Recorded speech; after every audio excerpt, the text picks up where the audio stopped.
Dans cette entrevue, Annie Poisson, François Martel, Robert Cormier et Daniel se présentent avant de discuter du voyage dans le temps. Ils mentionnent que dans les films, il y a souvent des machines à voyager dans le temps, mais qu'elles n'existent pas dans la réalité. La conférence aborde le sujet du voyage dans le temps, qui est à la fois intéressant et ambigu, car la plupart des gens ne comprennent pas réellement ce qu'est le temps. Il est important que les personnes assistantes soient suffisamment matures pour ajuster les informations en fonction de leur propre compréhension. Le groupe affirme qu'il n'y a pas de machine pour voyager dans le temps, mais que les humains sont capables de voyager dans le temps sans machine. Toutefois, cela nécessite une certaine préparation psychologique, émotionnelle, mentale, vitale et physique, ainsi qu'une personne capable de contrôler les mécanismes pour guider le groupe. Voyager dans le temps peut causer des dissonances cognitives.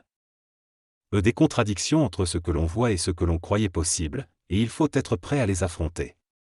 Il est également nécessaire d'être préparé physiquement et mentalement pour le voyage dans le temps, car ce n'est pas juste un voyage de pensée, mais aussi un voyage du corps physique et du territoire que l'on veut amener avec soi. Le groupe conclut en expliquant que le voyage dans le temps peut se faire naturellement avec un guide, mais pas dans un sens spirituel, plutôt touristique. Il existe une différence entre l'imagination et le voyage astral. L'imagination est la capacité du cerveau à percevoir des choses, que ce soit avec les yeux ou sans les yeux. Le voyage astral, quant à lui, permet à l'être humain de contrôler le déplacement de sa perception. Il peut avoir l'impression de quitter son corps physique et d'aller dans un autre lieu.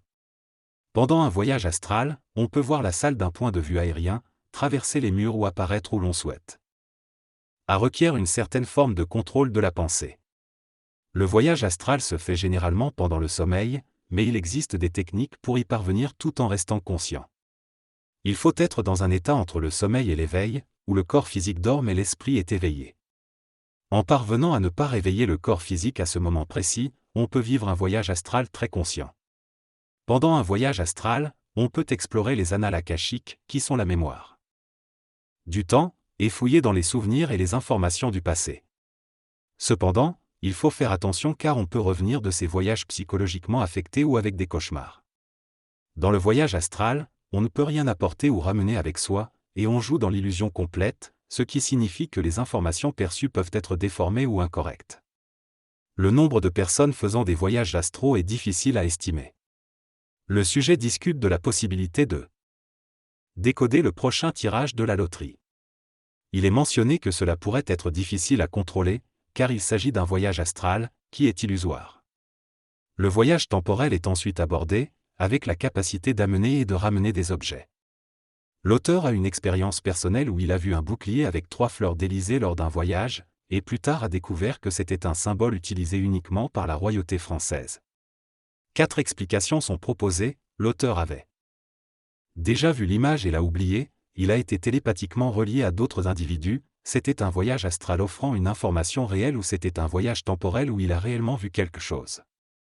Le texte se termine en mentionnant que lors d'un voyage temporel, il est également possible de se déplacer géographiquement.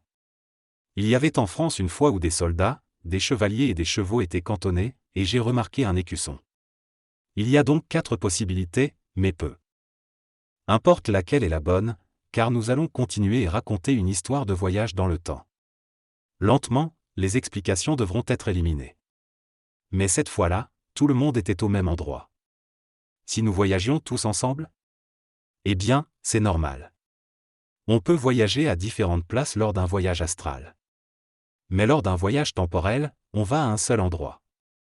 Donc, si François était en France, tout le monde était en France. Mais tout le monde n'était pas tout le monde qui voyageait. À différentes époques, et souvent là-bas. Je peux raconter un peu? Bon, voilà.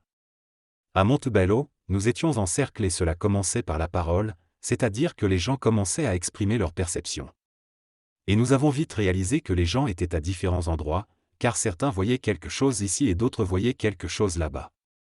Je ne sais pas exactement ce qui se passe, mais il se peut que certaines personnes soient dans l'astral. Et d'autres à d'autres endroits. En tout cas, nous ne sommes pas tous au même endroit. Puis cela devient plus clair. Il y a vraiment une atmosphère évidente pour tout le monde. Le cercle devient plus homogène.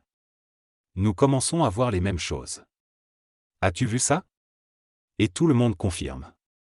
Puis, à un moment donné, il se crée une atmosphère très dense que tout le monde ressent. Nous pouvons demander « Sentez-vous ça ?» Et tout le monde répond oui. Et plus tôt, quand je demandais « Sentez-vous de la fumée ?» C'était vraiment au niveau de l'odorat. Alors, un psychologue pourrait dire que si les gens ne sentent pas la fumée mais qu'on leur pose la question, ils peuvent automatiquement se mettre à la sentir. Mais dans cette expérience, les questions étaient différentes. Quelque chose a changé. C'est la question qui a été posée. Ouais, ce n'est pas tout le temps la même question, mais quelque chose a changé. Nous ne sommes plus au même endroit. C'est la question qui a été posée. Ok. Qui peut dire où nous sommes? Et là, quelqu'un commence à décrire une partie. Quelqu'un dit qu'on est probablement dans les années 1300. Quelqu'un dit oui et qu'on est en Angleterre. Quelqu'un dit oui et là-bas, il y a 25 personnes qui nous regardent et tout le monde est là-bas depuis un moment.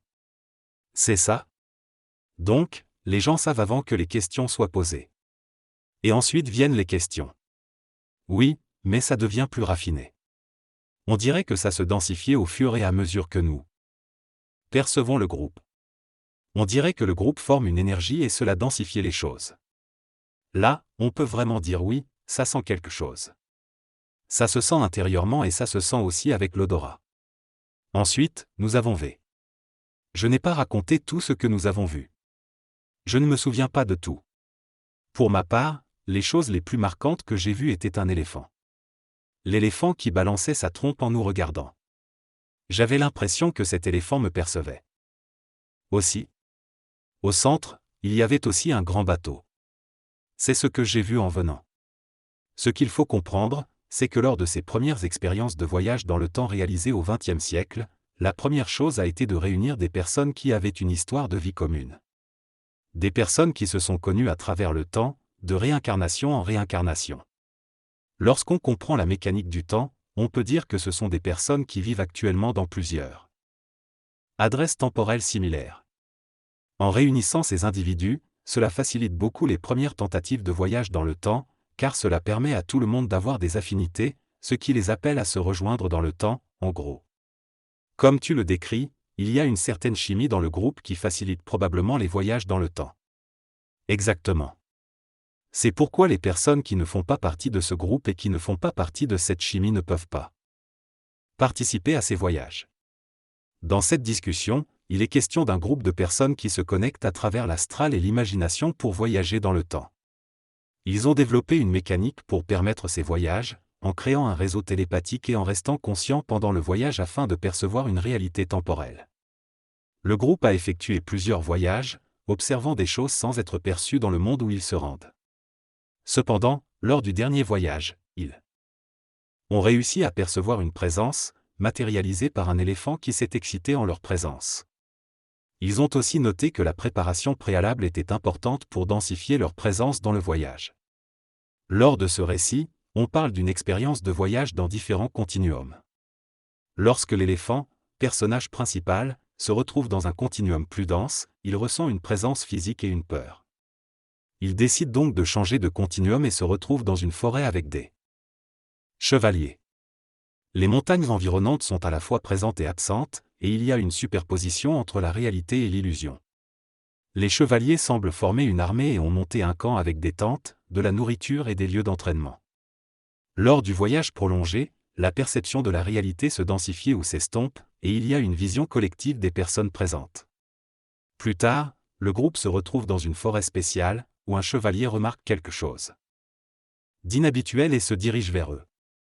Il perçoit des entités de la nature et ressent de la peur. Lors d'une expérience de voyage temporel, le narrateur raconte que leur groupe avait campé près d'un lac et qu'il a commencé à pleuvoir lorsque l'expérience a commencé. Le narrateur avait exprimé son mécontentement face aux obstacles qui semblaient survenir chaque fois qu'il voulait faire quelque chose en pleine nature. Il a demandé au groupe de se souvenir qu'ils avaient déjà réussi à arrêter la pluie et a décidé de refaire cette expérience pour éviter d'être mouillé. À leur grande surprise, la pluie s'est arrêtée immédiatement dans la forêt, mais continuait à tomber partout ailleurs. Ils ont pu rester au sec pendant toute l'expérience, malgré un déluge intense qui a duré plusieurs minutes.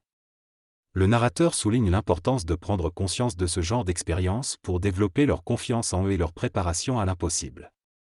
Cette expérience a marqué le début de leurs expériences de voyage temporel. Le narrateur conclut en laissant au public le choix de juger s'il est fou ou s'il y a encore beaucoup de choses à découvrir dans ce domaine. Il s'agit d'une conversation entre plusieurs personnes qui se trouvaient dans une forêt. Ils discutent des chevaliers et de la pluie, puis un jeune garçon de 9 ans pose la question sur ce qu'étaient les arbres. Ils réalisent alors que la forêt dans laquelle ils se trouvent est différente de celle qu'ils connaissent. C'est une absence de transparence et un alignement d'arbres inconnus. Plus tard, un sceptique ajoute du bois au feu, rendant l'endroit plus lumineux et permettant ainsi de voir plus loin dans la forêt. Ils observent de la fumée qui circule entre les arbres. Ils ont demandé à tous les participants de prendre des photos de ce qu'ils voyaient pour pouvoir en discuter le lendemain. Cette expérience laisse une impression forte sur eux mais crée aussi une confusion quant à la réalité de ce qu'ils ont vu. S prévoit de se retrouver le lendemain pour discuter de l'illusion d'optique apparente. Lors de ce voyage, ils ont atteint un état de paix préhistorique, une paix qui n'a pas connu les guerres humaines. Il y avait une sensation de vide, sans peur ni danger. Ensuite, ils sont revenus à leur époque et ont réalisé qu'il commençait à pleuvoir abondamment dans la forêt où ils étaient. Ils ont pris conscience de certaines erreurs qu'ils avaient commises lors de leur voyage et ont décidé d'aller se coucher. Au moment où ils ont dit bonne nuit, la pluie a commencé à tomber sur eux. Le lendemain matin, ils ont découvert que le niveau d'eau du lac avait beaucoup augmenté. Le narrateur raconte une histoire où un homme se retrouve confronté à des difficultés, telles que de l'eau montante et un orage dans sa tente. Cependant, il parvient à surmonter ces épreuves en utilisant son énergie vitale et en se concentrant. Le récit évoque également des voyages temporels, des perceptions cérébrales, des sensations astrales et des expériences de groupe où les individus peuvent communiquer et percevoir les mêmes choses en même temps. Finalement, il est mentionné que ces voyages nécessitent une préparation mentale et émotionnelle adéquate. Le résumé souligne l'idée que ces expériences peuvent permettre aux individus d'explorer différents aspects de la vie et d'interagir avec d'autres réalités. Dans cette conversation, il est question d'un voyage dans une forêt où se trouvaient des arbres qui semblaient suivre les personnes présentes. Cependant, le lendemain, lorsque les personnes sont retournées à l'endroit, la forêt avait complètement changé, ce qui a suscité des questions sur la nature de cette illusion. Les personnes ont constaté que la forêt était très différente de celle qu'elles connaissaient, avec des arbres de taille et de texture particulières. Cependant, il est impossible d'expliquer cette illusion uniquement par la vue, car la forêt elle-même avait changé. Le mystère reste donc entier et il n'est pas possible d'expliquer cette situation étrange. Dans ce passage, l'auteur décrit une expérience étrange où il y a beaucoup d'arbres et de feuilles dans une forêt, mais aucun des participants ne peut expliquer ce qu'ils ont vu en termes d'illusion ou de jeu d'optique. Cette expérience les pousse à se questionner sur la possibilité de voyager dans le temps. L'auteur se souvient également d'une situation où il s'est éloigné dans une forêt et où certains participants ont vécu une expérience similaire de voyage dans le temps. Il estime que cette expérience donne une lueur d'espoir et un déclencheur pour aller explorer davantage cette possibilité. L'entraînement et l'apprentissage sont essentiels pour certains chefs, qui utilisent diverses activités pour développer leurs compétences. Dans cet exemple, ils se rendent dans une forêt de nuit pour se tester. Ils parcourent 2 km à travers bois et lacs jusqu'à un grand lac. Ils attachent des cordées, descendent en rappel d'une falaise de 100 mètres jusqu'au lac. Malgré quelques difficultés avec les cordes, ils réussissent à descendre et remontent ensuite en utilisant des harnais. Ils sont guidés par des radios et effectuent d'autres épreuves, mais se perdent dans la forêt lorsqu'ils reviennent sur leurs pas. Ils font du bruit et utilisent les radios pour se retrouver. Finalement, ils retrouvent leur chemin et retournent au lac. Ils décident de ne pas descendre davantage et réalisent l'importance de savoir se déplacer et se retrouver lorsqu'on est perdu. Le récit se termine en disant qu'ils retourneront dans le futur pour une prochaine aventure. Dans cette séquence futuriste, nous nous projetons dans le temps et rejoignons un cours où des individus apprennent l'art du voyage temporel. Pendant 1 heure, nous assistons à cette leçon qui explore les différentes techniques et théories de voyage temporel. Les participants sont intrigués par les concepts de paradoxe temporel, de lignes temporelles alternatives et de la manipulation de l'espace-temps. Le professeur explique la nécessité de maîtriser la physique quantique et l'utilisation de machines sophistiquées pour accomplir ces voyages. Les étudiants posent des questions stimulantes sur les implications éthiques et les risques de perturbation du cours du temps. À la fin de la séance, les participants sont enthousiasmés par les perspectives offertes par cette maîtrise et la possibilité d'explorer les moments clés de l'histoire ou de prévenir de futurs événements catastrophiques. Alors que nous revenons à notre époque, nous ne pouvons nous empêcher de rêver à un monde où le voyage dans le temps serait une réalité quotidienne.